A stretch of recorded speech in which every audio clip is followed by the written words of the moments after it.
asalaamaaleykum mbokk yi asalaamaaleykum ginnaaw bu ñu sante yàlla ci si yonentam bu tedd sallallahu alayhi wa sallam ñu leen di leen ñaanal jàmm. ginnaaw bu jàmm amee dal am wér am ñu ngi yaakaar xéwal ko yaakaar si yàlla teen siwaat nañ nag si yu baax yi ñuy maye comme nag dañoo toll si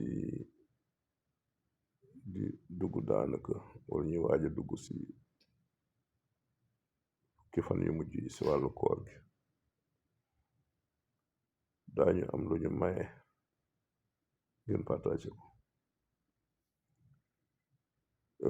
faatihul kitaab nag muy fatiha dafa bari ay ngëneel kenn mënu ko jeexal. nee naa leen di yàlla denc si saar woowu di fatiha bu ko nit ñi xamoon coono jeex si àddina.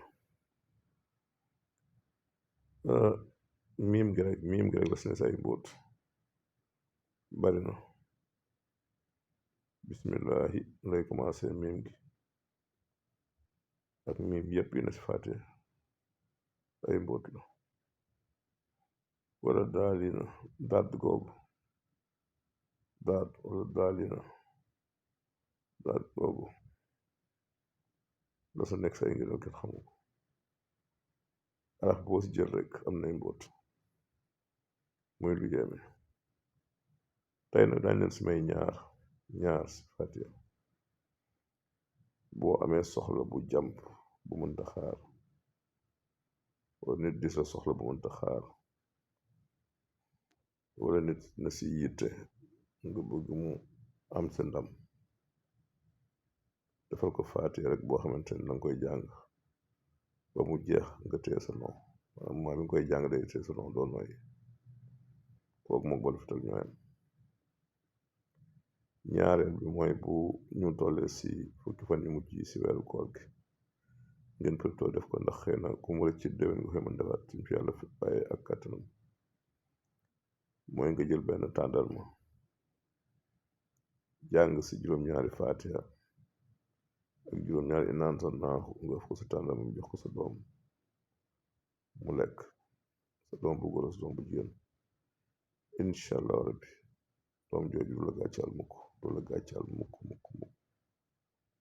danga sa am li nga bëgg.